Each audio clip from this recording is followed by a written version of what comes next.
Acceleration due to gravity. Gravity के कारण जो त्वरण उत्पन्न होता है उसे हम लोग बोलते हैं acceleration due to gravity. Hindi में इसको बोला जाता है गुरुत्वीय त्वरण। हिंदी में इसको यदि बात करें तो हिंदी में इसको हम लोग क्या बोल देते हैं, तो हिंदी में इसको बोलते हैं हम लोग गुरुत्वीय त्वरण। गुरुत्वीय त्वरण acceleration due to gravity, small G से इसको रिप्रेजेंट किया जाता है।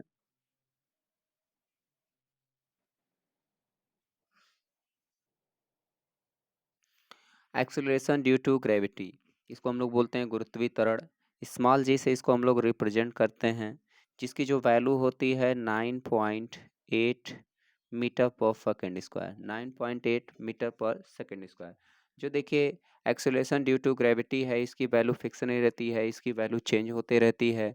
वही कुछ पॉइंट्स है, कुछ पॉइंट्स के जरिए हम लोग इसकी चर्चा कर लेते हैं कि एक्सेलरेशन ड्यू टू ग्रेविटी क्या है।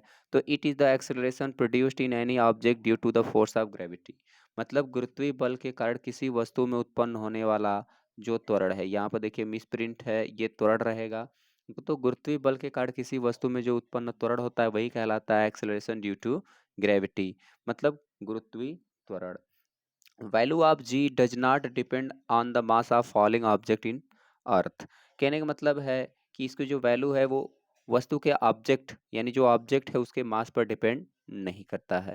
इसका जो मान है गिर रही वस्तु के द्रव्यमान पर डिपेंड नहीं करता है।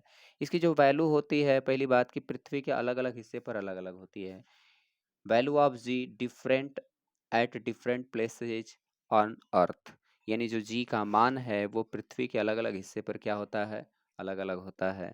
Value of ji is different for different planets और अदर सैटेलाइट्स, यानी जो जी की वैल्यू है हर ग्रह हर उपग्रह का अपना जी का मान जो होता है वो क्या होता है, अलग अलग होता है। हर प्लैनेट पर जी की वैल्यू अलग होती है, हर सैटेलाइट पर जी की वैल्यू अलग होती है। तो ये चीज़ है, जी की वैल्यू क्या होती है, वेरी करती रहती है। यदि आप ध्रुवों पर चले जाएंगे तो जी की जो वैल्यू होती है वो मैक्सिमम हो जाती है। यदि आप ध्रुवों पर चले आते हैं, सॉरी, विषुवत रेखा पर चले आते हैं तो जी की वैल्यू जो है वो मिनिमम हो जाती है। तो ये चीज़ें हैं। अब फैक्टर्स देख लेते हैं जो जो इफेक्ट करते हैं जी की वैल्यू को। Factor that affect the value of ji on earth, वह कारण जो जी के मान को क्या करते हैं, प्रभावित करते हैं। तो पहला कारण है due to the shape of earth, पृथ्वी का जो आकार है वो भी जी की वैल्यू को क्या करता है, प्रभावित करता है। तो जैसा मैंने आपको बताया कि value of g at pole is maximum at poles, कितना होता है, near about 9.83 metre per second square.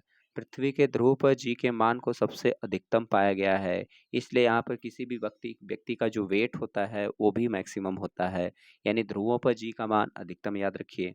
Value of ji is minimum at equator, कितना होता है, तो value of ji is minimum at equator 9.78 metre per second square. भूमध्य रेखा पर जी का मान सबसे न्यूनतम होता है, भूमध्य रेखा पर जो जी का मान होता है सबसे न्यूनतम होता है, आपको याद रखना है। इस तरह से यदि अर्थ है तो ये इक्वेटर लाइन है, यहाँ पर मिनिमम होगा और यहाँ पर क्या होगा, ध्रुवों पर क्या होगा, मैक्सिमम होगा जी की वैल्यू।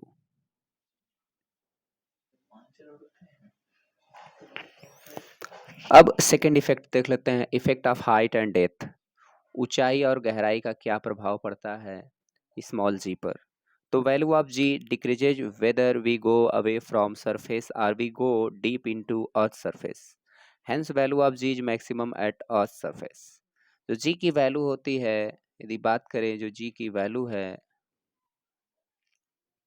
जी की जो वैल्यू है, या हम पृथ्वी के सतह के अंदर जाएं या ऊपर जाएं, यानी जो अर्थ है अर्थ के सतह के ऊपर जाएं या तो इस अर्थ के अंदर जाएं, तो जी का मान क्या होता है, वो जी का मान पृथ्वी की सतह पर, कहने का मतलब जी का मान जो है ऊपर जाने पर भी घटेगा, नीचे जाने पर भी घटेगा।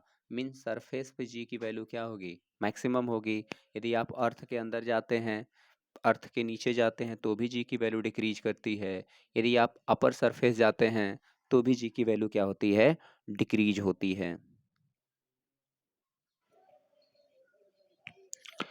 Due to rotation of earth, पृथ्वी के घूर्णन के कारण जी पर क्या फर्क पड़ता है, तो पृथ्वी के घूर्णन के कारण जी पर फर्क पड़ता है। यदि घूर्णन होगा तो जी की वैल्यू घटती है, यदि पृथ्वी तेजी से घूमेगी तो जी और घट जाएगा। पृथ्वी और तेजी से घूमेगी तो और घट जाएगा। यदि इस तरह से घूमती रहे तो 17 गुना यदि तेज स्पीड से घूमने लगती है तो जी का मान 0 हो जाता है। यदि पृथ्वी घूमना ही बंद कर दे तो जी का मान बढ़ जाता है। और इस घूर्णन का पृथ्वी के ध्रुवों पर जो जी के मान में है कोई फर्क नहीं पड़ता, यानी ध्रुवों पर पृथ्वी यदि चाहे जितना रोटेट करे लेकिन जी पर पृथ्वी के ध्रुवों पर जी का मान जितना है उतना ही रहता है।